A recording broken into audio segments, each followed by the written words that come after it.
शायद ही दुनिया की किसी माँ ने अपने जवान बेटे को ये मशवरा दिया हो कि वो जिस लड़की से प्यार करता है उसे साथ लेकर कहीं भाग जाए या यहीं रहते हुए चुपके से कोर्ट मैरिज कर ले, और अगर ये दोनों काम नहीं कर सकते तो वो अपनी महबूबा को कत्ल करके खुदकुशी कर ले। शायद इस किस्म की कोई बात कोई ऐसी औरत बोल सकती है जिसका दिमागी संतुलन बिगड़ चुका हो, या ये कहा जाए कि वो पागल हो। लेकिन मैं ना तो पागल हूँ और ना थी। अगर ऐसी कोई बात होती तो मैंने कई साल एक स्कूल में टीचर की नौकरी करते हुए ना गुजारा होता। जब मैंने अपने बेटे को ये मशवरा दिया था उस वक्त तो मैं स्कूल की प्रिंसिपल भी बन चुकी थी। लेकिन ये तो मुझे कहना ही पड़ेगा कि जब मेरे बेटे समीर ने मुझे सारे हालात से आगाह किया था तो मेरे सारे वजूद में झंझनाहट फैल गई थी और कुछ देर के लिए मेरा दिमागी संतुलन बिगड़ गया था।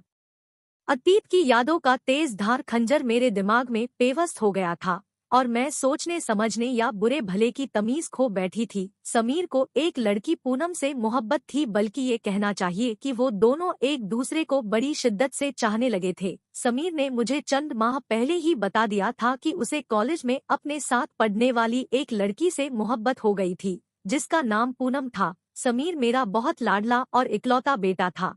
मैं उसकी सिर्फ माँ ही नहीं, उसकी बाप भी थी, उसकी दोस्त भी थी। मैंने समीर को एक दोस्त की तरह पाला था। मैंने समीर की परवरिश इस तरीके से क्योंकि ये तो मैंने कभी नहीं सोचा, लेकिन अब कभी कभी सोचती हूँ कि मैंने ऐसा सिर्फ इसलिए किया कि समीर की जिंदगी में आने वाले हर पहलू से हर वक्त आगाह रह सकूं। मेरी इस ख्वाहिश की वजह मेरी जिंदगी के वो वाक़यात है जिसमें मेरी जिंदगी गुजरी है। मुझे जब पता चला कि वो दोनों एक दूसरे से बहुत प्यार करते हैं तो मैंने बेचैन होकर फैसला किया था कि पूनम के घर जाकर समीर के रिश्ते की बात करूं। लेकिन समीर ने मुझे मना कर दिया था। उसका कहना था कि पूनम के घरवाले चाहते हैं कि जब तक वो बीए का इम्तिहान पास ना कर ले उसकी शादी के सिलसिले में वो किसी से कोई बात नहीं करेंगे। इस देरी की वजह से मुझे बहुत डर लगती थी। अतीत के वाकयात मेरा दिल दहलाते रहते थे जिन्होंने मेरी जिंदगी का नक्शा ही बदल दिया था। लेकिन समीर को कोई फिक्र नहीं थी। उसे यकीन था कि वक्त आने पर पूनम के घर वाले इनकार नहीं करेंगे। लेकिन जिस रोज बीए के रिजल्ट अखबार में आए और दोपहर को मैं स्कूल से घर पहुंची तो समीर बहुत परेशान था। मैंने उससे पूछा तो उसने बताया कि आज बीए के रिजल्ट आ गए हैं। मैंने कहा, तो इसमें परेशानी की क्या बात है? मुझे स्कूल में मालूम हो गया था। मैंने फैसला कर लिया था कि घर पहुंचकर तुमसे मिलने के बाद आज ही पूनम के घर जाऊंगी। तुम तो जानते हो कि मैं शुरू से ही जल्दी कर रही थी, तुम ही ने मुझे रोक रखा था। मुझे भी पूनम ने मना किया था। मैंने कहा, लेकिन अब तो पूनम नहीं रोकेगी। समीर ने कहा, अब तो सारा मामला ही उल्टा हो गया है माँ। मैंने पूनम को मुबारकबाद देने के लिए फोन किया था लेकिन वो रोने लगी। आज ही पूनम के घर वाले किसी से उसका रिश्ता तय कर चुके हैं। अब उसके घर वाले किसी हाल में वो रिश्ता नहीं तोड़ेंगे। उसके घर वाले बेटी की जी जाने बगैर उसकी शादी का फैसला खुद करना अपना हक समझते हैं और लड़की को इस मामले में जबान हिलाने की इजाजत नहीं होती। मुझे अपना सारा जिस्म बेजान सा लगने लगा। मैं बड़ी मुश्किल से बोल सकी, पूनम क्या कह रही थी? कल हम दोनों मिलेंगे। वो बहुत परेशान थी। वो चाहती है कि मैं इस मसले का कोई हल सोचूं, लेकिन मेरे दिमाग की तो हालत ही खराब हो चुकी है। मेरे दिमाग पर उस वक्त यादों के डंक लग रहे थे। मेरे मुंह से बेसाख्ता निकल गया, अगर तुम नहीं चाहते कि पूनम की जिंदगी बर्बाद हो जाए तो उसे लेकर कहीं फरार हो जाओ। दूसरी सूरत ये है कि तुम दोनों चुपके से कोर्ट मैरिज कर लो। अगर ये दोनों ही बातें मुमकिन नहीं तो पूनम को कत्ल करके खुदकुशी कर लो। समीर ने मुझसे कहा कि आपको क्या हो गया है मां? जिंदगी भर आप इंसानियत के उसूल सिखाने के बाद मुझे ऐसे मशवरे क्यों दे रही है? अगर मैंने खुदकुशी कर ली तो क्या आपका कलेजा फट नहीं जाएगा? मैंने समीर को अपने सीने से लगा लिया और कहा, मैं तो कब की मर चुकी होती बेटे, सिर्फ तुम्हारी खातिर तो जिंदा हूँ। अगर तुम खुदकुशी करोगे तो वाकई मेरा कलेजा फट जाएगा। तुम्हारी बातें सुनकर मेरा दिमाग मेरे काबू में नहीं रहा था। मुझे मेरी जिंदगी की हौलनाक यादों ने पागल कर दिया था। मैं ना जाने क्या क्या बक गई थी। वो सब बातें अपने दिमाग से निकाल दो और मुझे जरा देर के लिए तन्हा छोड़ दो। समीर मेरे पास से चला गया, लेकिन मेरे लिए वो सब भूलना आसान नहीं था। अतीत की यादों के साए मेरे वजूद को जकड़े हुए थे। मेरी जिंदगी के पिछले 22 वर्षों में यादों के वो साए कभी पल भर के लिए भी मुझसे जुदा नहीं हुए थे। वो वाकयात जिन्होंने मेरी जिंदगी का नक्शा बदल दिया था। उनकी यादें मेरी जिंदगी का अटूट हिस्सा बनी रही थी। उस वक्त बैठे बैठे मैं अपने अतीत में खो गई। ये उस वक्त की बात थी जब मैं कॉलेज में पढ़ा करती थी। महीने में 1-2 बार मुझे बैंक में जाना पड़ता था, क्योंकि मेरे भाइयों की तरह मुझे भी महाना जेब खर्च नकद नहीं मिला करता था। मेरे पिताजी ने हम बहन भाइयों के अकाउंट खुलवा दिए थे, जहां हर महीने 5 तारीख को जेब खर्च की रकम जमा करा दी जाती थी। दरअसल मेरे पिता का ख्याल था कि बैंक अकाउंट हो तो इंसान को कुछ न कुछ जमा करने की आदत पड़ ही जाती है।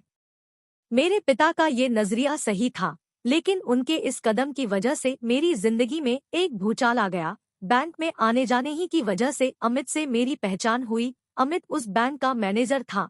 उसका ताल्लुक गुजरात से था। उसके घर वाले गुजरात में रहते थे। नौकरी की वजह से अमित को मुंबई में रहना पड़ता था। अकेला होने की वजह से उसने 2 कमरों का एक फ्लैट ले रखा था। हमारी मुलाकात ज्यादातर अमित के फ्लैट की में होती थी। कहा जाता है कि तन्हाई में 2 जवानियां एक दूसरे के करीब हो तो उनके कदम बहक जाते हैं, लेकिन हमारे साथ ऐसा कभी नहीं हुआ। हमारी जिस्मानी कुर्बत इससे ज्यादा कभी नहीं बढ़ी कि मैंने उसका हाथ अपने हाथों में ले लिया, कभी उसने मेरा हाथ अपने हाथों में ले लिया, या कभी वो मेरे जानों पर सर रख कर लेट जाता और कभी मैं उसके जानों पर लेट गई और वो अपनी उंगलियां मेरे बालों में इल्झाता रहता।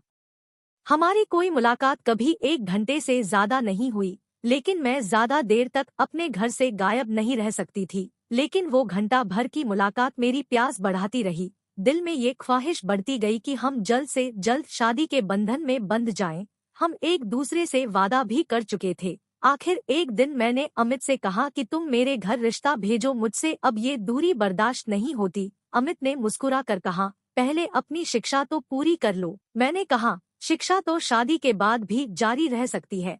तुम जल्दी से अपने घर वालों को मेरे घर भेजो ताकि रिश्ता तय हो सके। अमित ने कुछ सोचते हुए कहा, 3-4 महीने तो इंतजार करना ही पड़ेगा, क्योंकि मेरे मम्मी डैडी दुबई गए हुए हैं। उनकी वापसी कम से कम 3 महीने में होगी। ये ऐसी मजबूरी थी कि कुछ महीने तक सब्र करने के सिवा मेरे लिए कोई चारा नहीं था।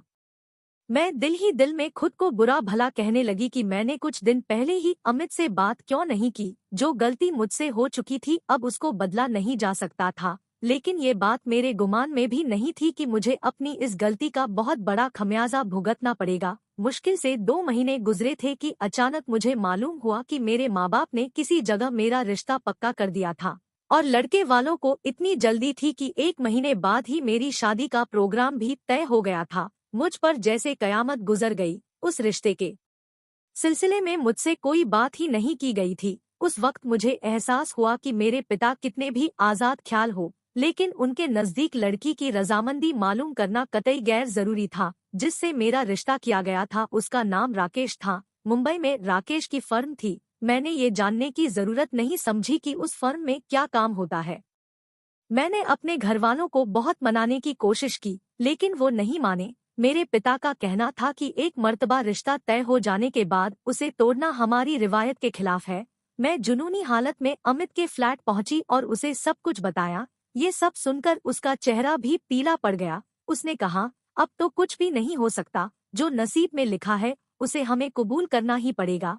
हम नसीब से नहीं टकरा सकते शालिनी। मैंने कहा, हम नसीब से टकराएंगे। हम दोनों इस शहर से कहीं दूर भाग जाएंगे। अमित ने मेरे कांधों पर हाथ रखकर कहा, इस वक्त तुम पर जुनून तारी है।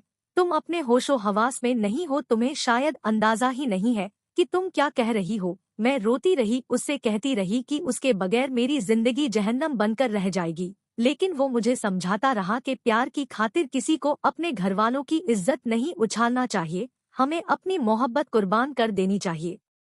मैंने कहा, ये सब बातें ना मेरा दिल कबूल कर रहा है और ना दिमाग।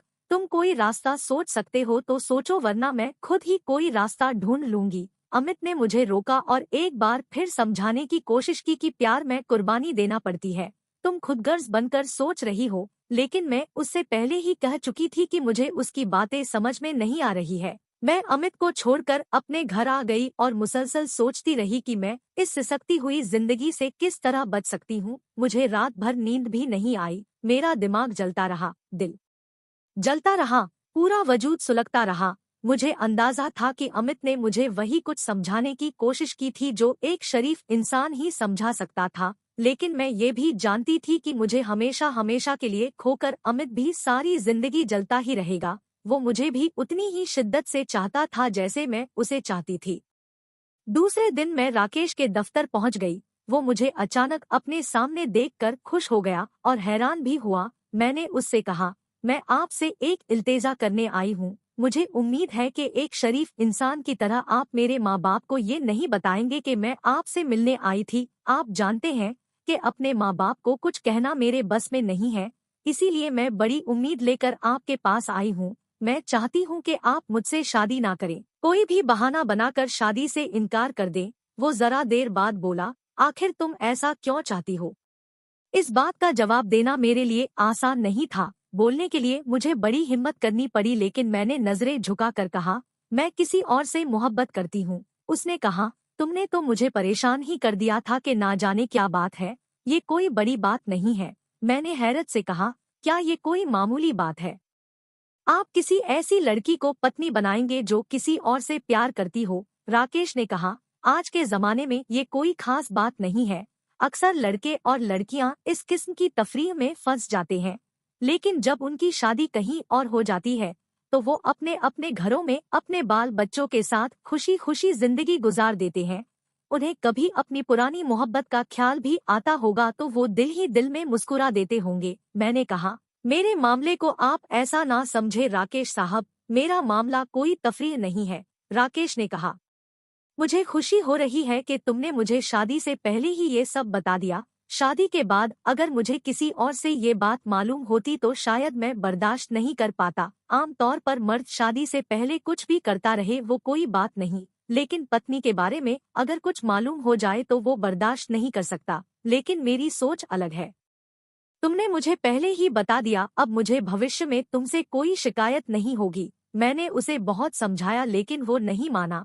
उसका कहना था कि मुझसे शादी के बाद तुमको मुझसे इतना प्यार मिलेगा कि तुम उस आदमी को भूल जाओगी। एक बार मेरे दिल में आया कि उसे कह दूं कि मैंने अपना जिस्म भी अपने महबूब को दे दिया है, लेकिन इतनी बड़ी बात कहने की मुझमें हिम्मत नहीं हुई। मैंने कहा, मुमकिन है मैं शादी के बाद भी उससे मिलती रहूं?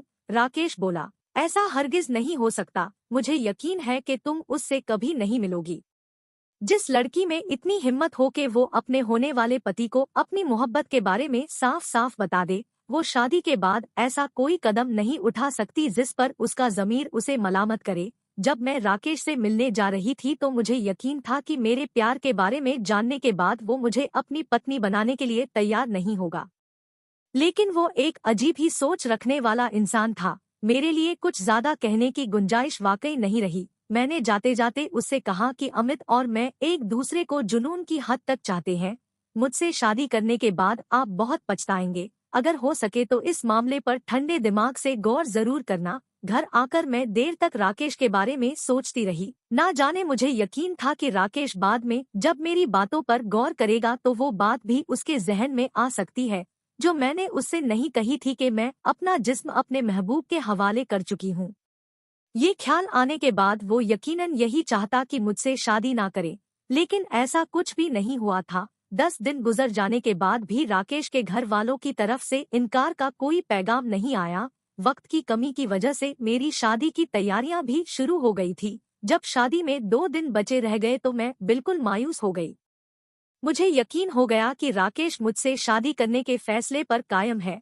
मैं जो एक दिन भी अमित से ना मिलने पर बेचैन हो जाया करती थी, एक बार भी उससे मिलने नहीं गई। मैं उससे मिलने उस दिन जाना चाहती थी जब उसे ये खुशखबरी सुना सकती कि राकेश से मेरी शादी का मसला खत्म हो चुका है। लेकिन अब ऐसा कोई दिन आने की उम्मीद दम तोड़ चुकी थी, इसलिए मैं अमित से मिलने भी नहीं गई। मेरे दिन रात बेबसी से रोते हुए गुजरने लगे।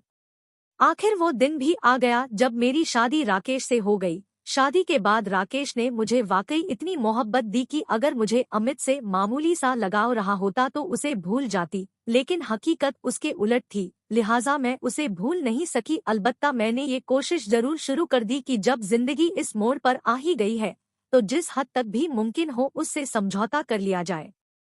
लेकिन मैं अपनी इस कोशिश में सिर्फ इतना ही कामयाब हो सकी कि राकेश और उसके घर वालों के सामने अपने होठों पर मुस्कुराहट सजा लेती थी, लेकिन अकेले में मैं उदास होती थी। जब भी मुझे मौका मिलता तो अमित की तस्वीर देखकर रो लिया करती थी। मुझ पर ये पाबंदी तो नहीं लगाई गई थी कि मैं अकेली कहीं ना जाया करूं, लेकिन मैंने खुद ही मुनासिब नहीं समझा था कि अकेली कहीं जाऊं। मैं नहीं चाहती थी कि राकेश के दिल में किसी किस्म का शक पैदा हो। मैंने कॉलेज जाना खुद ही छोड़ दिया था, क्योंकि कॉलेज मुझे अकेले जाना पड़ता और मैं अकेले कहीं जाना नहीं चाहती थी। कभी कभी राकेश मुझे मेरे मायके छोड़कर चला जाया करता था और शाम को लेने आ जाता था। उस वक्त मैं अपने घर वालों से किसी दोस्त से मिलने के बहाने अकेली निकल सकती थी और मुझे अमित से मिलने का मौका मिल सकता था, लेकिन मैंने ऐसा भी नहीं किया।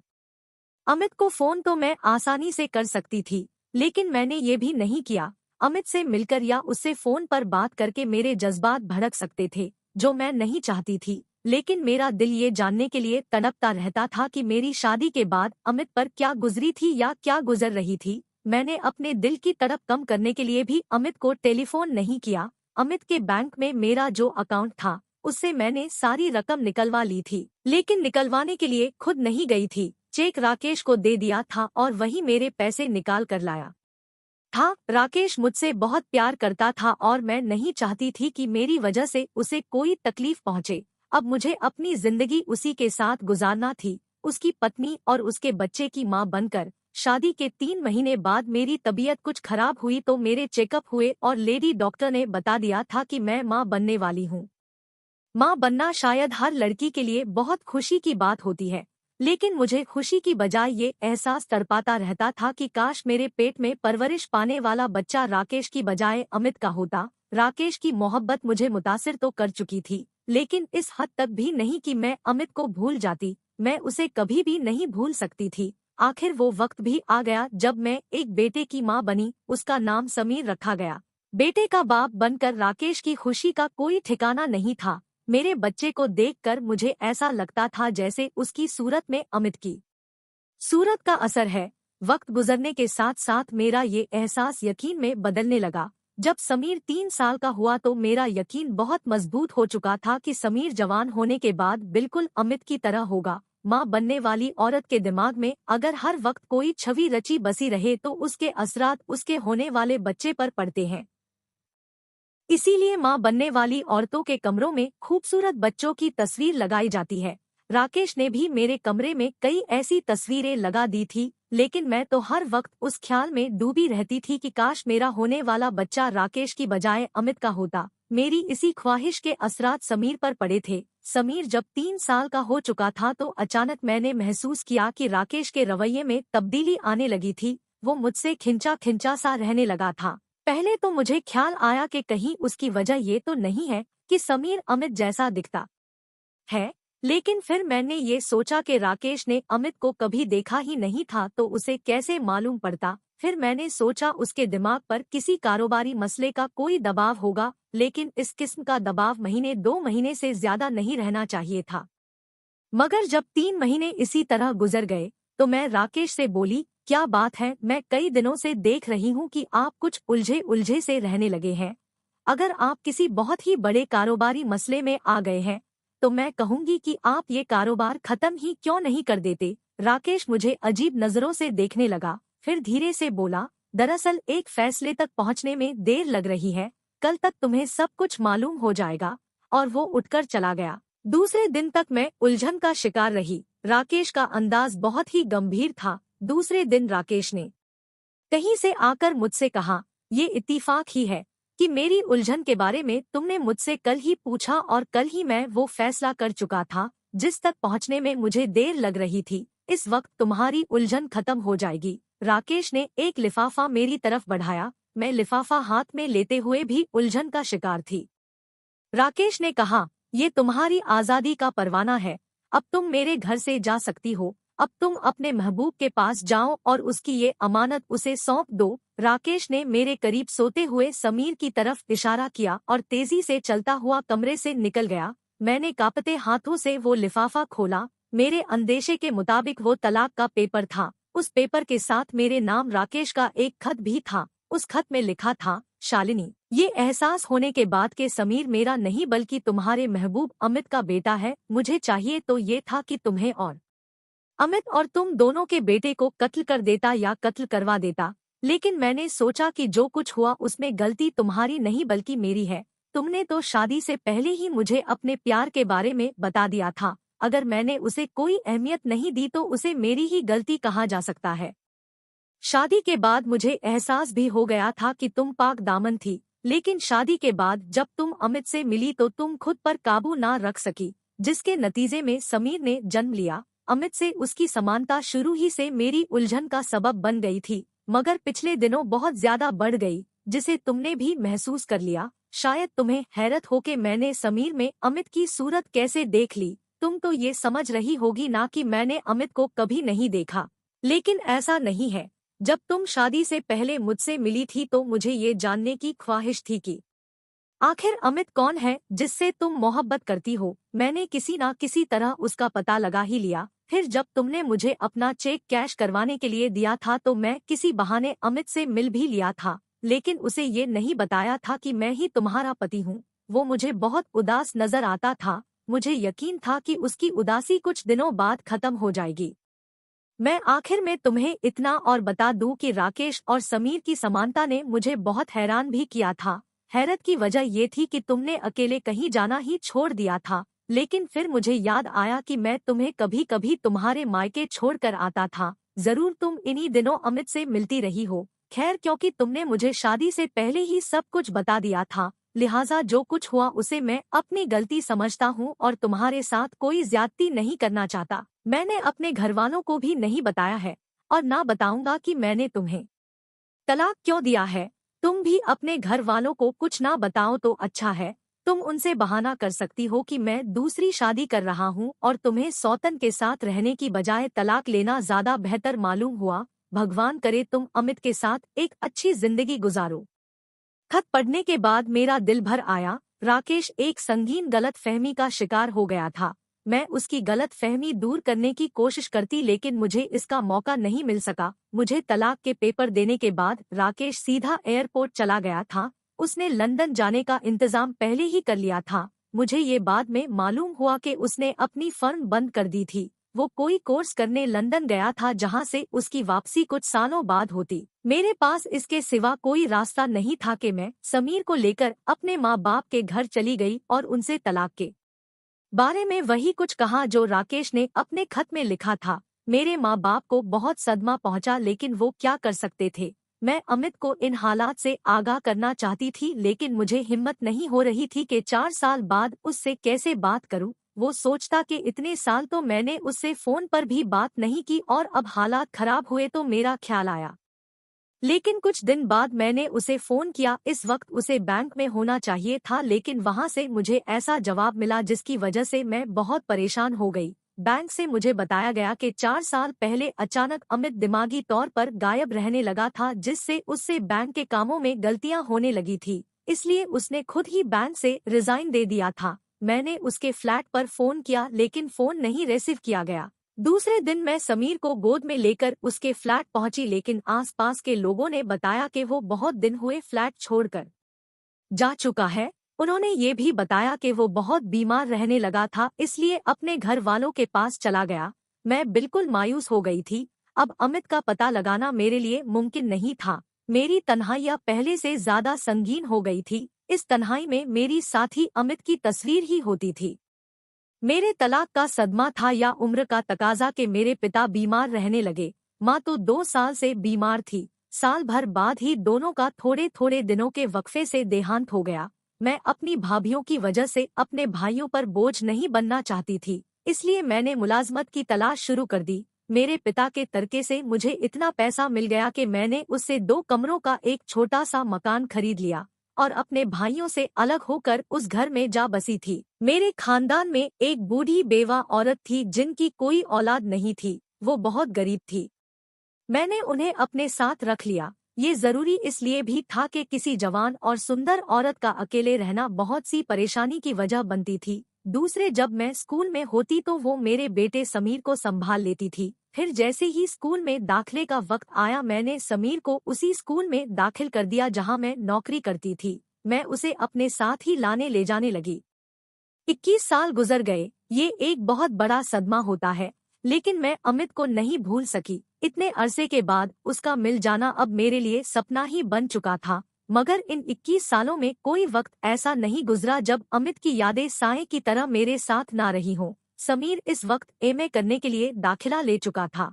जब उसने मुझे पूनम से अपनी मोहब्बत के बारे में बताया था तो मैं उसका रिश्ता ले जाने के लिए बेकरार हुई, तो सिर्फ इसीलिए कि एक मर्तबा देरी ही के सबब मेरी जिंदगी एक अजियतनाक मोड़ पर चली गई थी। फिर जब समीर ने मुझे पूनम का रिश्ता तय हो जाने की बात बताई थी तो अतीत की यादों की वजह से मेरे दिमाग में उस वक्त अंदेशों के नाग फनकार में लगे थे कि पूनम की शादी कहीं और हो गई तो उसकी जिंदगी मेरी ही तरह सिसकते और सुलगते हुए गुजरेगी और मेरे बेटे की ना जाने क्या हालत हो जाए।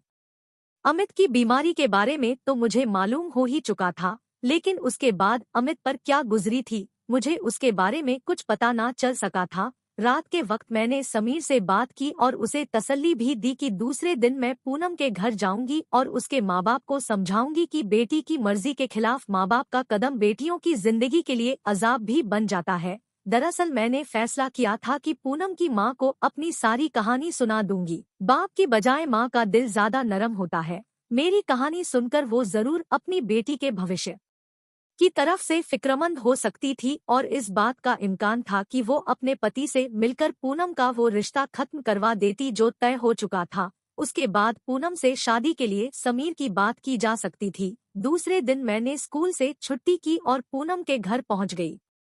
मैंने उसे अपनी सारी कहानी सुनाने के बाद पूनम और समीर के प्यार के बारे में भी बता दिया। पूनम की मां ने उस वक्त कोई फाइनल जवाब नहीं दिया, बस इतना कहा कि वो सारे मामले पर गौर करेगी और अपने पति से इस मामले में बात करेगी। वहां से वापसी पर एक बात ने मेरा जहन उलझा कर रखा था। जब मैंने पूनम की मां को अपनी कहानी सुनाई थी तो राकेश का नाम भी लिया था, जिस पर वो कुछ चौंक गई थी। मैंने उसके चौंकने की वजह पूछी थी, लेकिन उसने ये कहकर वो बात खत्म कर दी थी कि उसे राकेश से मिलते जुलते नाम के एक आदमी की याद आ गई थी। वापसी पर मैं सोच रही थी कि पूनम की मां ने बस बात बनाने की कोशिश की थी। मुझे लग रहा था कि वो किसी न किसी हवाले से राकेश को जानती थी। मुझे कुछ समझ नहीं आ रहा था। उसी शाम को समीर पूनम से मिलकर आया तो बहुत खुश था। उसने समीर को अपनी मां का पैगाम भी दिया था।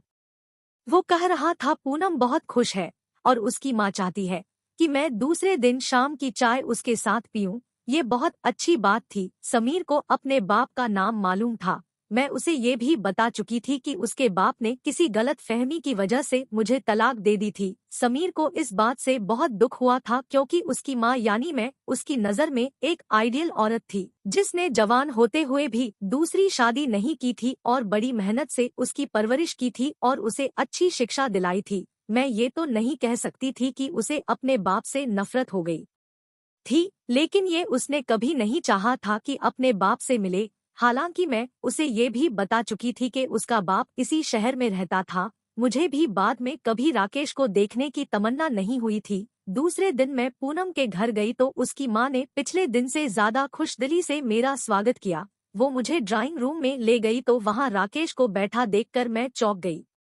18 साल बाद मेरी ही तरह राकेश में भी खासा बदलाव आ चुका था, लेकिन उसकी सेहत अच्छी थी और इस उम्र में पहुंचकर वो और भी अच्छा लगने लगा था। पूनम की माँ ये कह कर के मैं अभी आती हूँ मुझे बैठा कर चली गई। मैं जहाँ थी वहीं खड़ी रह गई। मेरे कदम जैसे फर्श पर जमकर रह गए थे और इस ख्याल से मेरा सारा वजूद झंझनाने लगा था कि अगर पूनम की माँ राकेश की दूसरी पत्नी है तो पूनम और समीर एक दूसरे के भाई बहन हैं।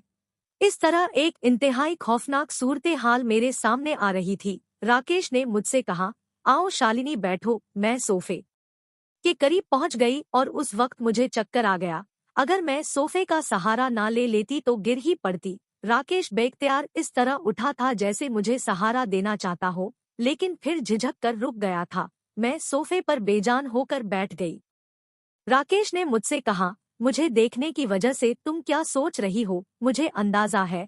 तुम ये ख्याल अपने दिमाग से निकाल दो कि पूनम मेरी बेटी है। राकेश ने कहा, तुम्हें इतने साल बाद देखकर मुझे खुशी भी हुई है और तुम्हारी इतनी गिरी हुई सेहत देखकर दुख भी हुआ है। मैंने कड़वे लहजे में कहा, मेरी गिरी हुई सेहत देखकर आपको दुखी होने की क्या जरूरत है। राकेश ने मुझसे कहा कि तुम मुझे कितना भी बुरा भला कहो मुझे कोई शिकायत नहीं होगी। मैं जिस गलत फहमी का शिकार हुआ था उस पर बहुत शर्मिंदा हूँ। तुमसे दूर हो जाने के बाद मेरी दोस्ती एक लेडी डॉक्टर से हो गई थी। साल भर बाद उससे मेरी शादी भी हो गई। शादी के कुछ ही दिन बाद उसने अपने मेटर्निटी होम का एक वाकया सुनाया। एक लड़की ने एक ऐसे बच्चे को जन्म दिया था जो हूबहू उस बच्चे की तस्वीर के जैसा था जो उसके कमरे में लगी हुई थी। मैंने ताज्जुब का इजहार किया तो मेरी बीवी ने मुझे समझाया कि बच्चे को जन्म देने वाली लड़की को तस्वीर का बच्चा बेहद पसंद था। तन्हाई में वो हर वक्त उसकी तरफ देखा करती थी और उसकी शदीद ख्वाहिश थी कि उसका बच्चा इस तस्वीर के बच्चे की तरह सुंदर हो। उसकी इस तमन्ना ने ही इसके पेट में परवरिश पाने वाले बच्चे की सूरत पर असर किया। और कभी कभी इस किस्म की बात हो जाती है। डॉक्टरों के लिए ये कोई हैरत की बात नहीं। राकेश बोले जा रहा था और मैं खामोश बैठी उसकी तरफ देखे बगैर सुन रही थी। उसने कहा, तब मेरे ज़हन में अचानक समीर और अमित की समानता का ख्याल आया। मुझे मालूम था कि तुम शादी के बाद भी अमित को नहीं भुला सकी थी। मैंने अपनी पत्नी से इस मसले पर बात की तो उसने कहा कि यादों में बसे हुए शख्स की समानता पैदा होने वाले बच्चे में आ जाना भी कोई हैरत की बात नहीं है। तब मुझे ख्याल आया कि शायद मैं भी गलत फहमी का शिकार होकर तुम्हें खो देने की गलती कर चुका हूँ। उसके बाद मैंने तुमसे मिलना चाहा। मैं तुमसे अपनी गलती की माफी मांगकर अपने ज़मीर का बोझ हल्का करना चाहता था। मेरी एक ख्वाहिश थी कि अपने बेटे को देख लूंगा, लेकिन मुझे मालूम हुआ कि तुम अपना घर छोड़ चुकी थी और तुमने अपने घर वालों को भी छोड़ दिया था। मैंने धीरे से जवाब दिया, जिन अपनों की जबान हमेशा डंक मारती रहे उनसे दूर हो जाना ही अच्छा होता है।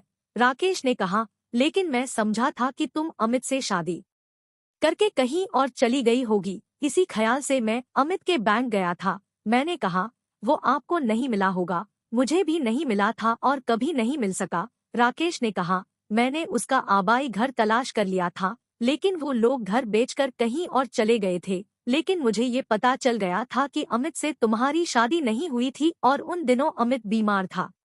मैंने कहा, उसकी बीमारी का जिम्मेदार कौन था? साफ साफ कहो शालिनी, मैं मानता हूँ कि मुजरिम सिर्फ मैं हूँ। मुझे अब सारी जिंदगी इस तकलीफ में मुब्तला रहना है कि मैं अपनी गलती का सुधार नहीं कर सकता। मैंने उससे पूछा, पूनम आपकी कौन है? वो मेरी भांजी है। उसकी माँ मेरी फूफी जात बहन है। जब हमारी शादी हुई थी उस वक्त ये लोग लंदन में रहते थे। 8 साल पहले यहाँ आए हैं। मैंने उसे अपने और तुम्हारे बारे में सब कुछ बता दिया था। इसलिए कल जब तुमने यहाँ आकर उसे अपनी कहानी सुनाई तो वो चौंक गई। उसने मुझे बुलाकर सारी बात बताई तो मैं तुमसे और अपने बेटे से मिलने के लिए बेकरार हो गया और मैंने पूनम से कहकर आज शाम तुम्हें बुलवा लिया। मैंने ये भी सोचा था कि बाप बेटे का मिलाप तुम्हारे जरिए हो तो ज्यादा अच्छा है। पूनम और समीर का क्या होगा? मैंने बेकरारी से पूछा। राकेश ने कहा, जाहिर है अब मैं ना तो अपनी प्यारी भांजी को उस तकलीफ में डालूंगा और ना ही अपने बेटे समीर को अमित की तरह तकलीफ में डालूंगा। मैंने पूछा, पूनम की माँ तो आपकी बहन है, आपने उसे राजी कर लिया, लेकिन उसके पिता को कैसे समझाएंगे? राकेश ने कहा, उसके पिता का देहांत हो चुका है। उसके देहांत के बाद ही मेरी बहन पूनम को लेकर आ गई थी। तब से मैं ही उन दोनों का सरपरस्त हूँ। पूनम का रिश्ता मैंने ही कराया था। पूनम ने कभी ये बात मुझे बताई नहीं थी कि उसे किसी और से प्यार है, वरना मैं ऐसा नहीं करता। जो रिश्ता मैंने कराया था उसे मैं तोड़ भी सकता हूँ। अब तो तुम्हें खुश हो जाना चाहिए। मैंने सुकून की सांस ली और कहा, अपने बेटे की आरजू पूरी होने पर मुझे खुशी क्यों नहीं होगी। बस आपसे मेरी एक इल्तिजा है, समीर को कभी अमित के बारे में कुछ मालूम ना हो। जवान बेटे को मालूम पड़ेगा तो मुझे अच्छा नहीं लगेगा। राकेश ने कहा, मेरा वादा है, उसे कुछ नहीं बताऊंगा और मेरी बहन को भी समझा दूंगा। इस तरह मेरे हालात किसी फिल्मी अंदाज में इस खुशगवार मोड़ पर पहुंच गए कि पूनम समीर की दुल्हन बनकर मेरे घर आ गई। लेकिन मेरे दिल में ये बात जरूर थी कि राकेश को अमित के बारे में कुछ और भी मालूम था जो वो मुझे बताते बताते रुक गया था।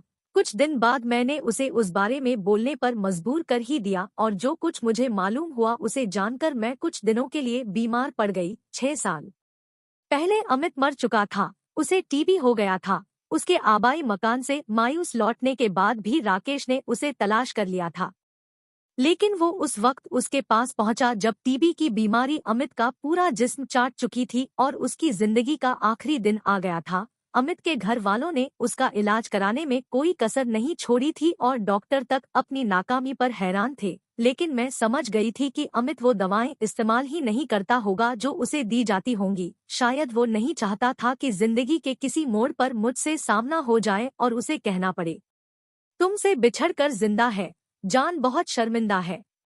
लेकिन मैं आज भी इस शर्मिंदगी के साथ इसलिए जिंदा हूँ कि मुझे समीर के चेहरे में अमित का चेहरा नजर आता है।